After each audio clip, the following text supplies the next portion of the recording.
जय श्री कृष्ण दोस्तों। कल तक हमने अध्याय 2 के 30 श्लोकों तक पढ़ा। आज हम 31वें से आरंभ करेंगे। तथा अपने धर्म को देखकर भी तू भय करने योग्य नहीं है, अर्थात तुझे भय नहीं करना चाहिए, क्योंकि क्षत्रिय के लिए धर्मयुक्त युद्ध से बढ़कर दूसरा कोई कल्याणकारी कर्तव्य नहीं है। हे पार्थ, अपने आप प्राप्त हुए और खुले हुए स्वर्ग के द्वार रूप इस प्रकार के युद्ध को भाग्यवान क्षत्रिय लोग ही पाते हैं। किंतु यदि तू इस धर्मयुक्त युद्ध को नहीं करेगा तो स्वधर्म और कीर्ति को खोकर पाप को प्राप्त होगा, तथा सब लोग तेरी बहुत काल तक रहने वाली अपकीर्ति का भी कथन करेंगे। उन माननीय पुरुष के लिए अपकीर्ति मरण से भी बढ़कर है, और जिनकी दृष्टि में तू पहले बहुत सम्मानित होकर सब लघुता को प्राप्त होगा। ये महारथी लोग तुझे भय के कारण युद्ध से हटा हुआ मानेंगे। तेरे वैरी लोग तेरे सामर्थ्य की निंदा करते हुए तुझे बहुत से ना कहने योग्य वचन भी कहेंगे। उससे अधिक दुख और क्या होगा।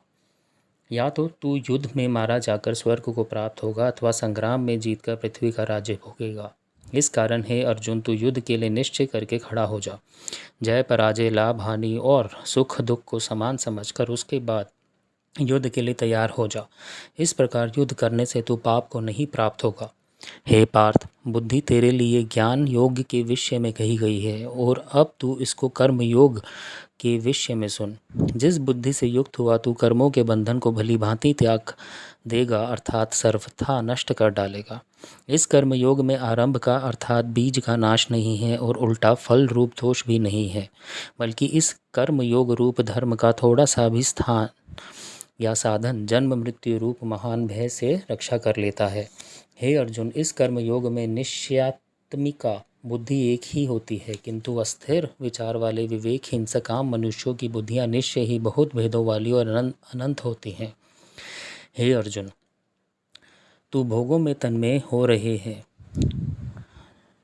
जो कर्म फल के प्रशंसक वेद वाक्यों में ही प्रीति रखते हैं, जिनकी बुद्धि में स्वर्ग ही परम प्राप्य वस्तु है और जो स्वर्ग से बढ़कर दूसरी कोई वस्तु ही नहीं है, ऐसा कहने वाले हैं।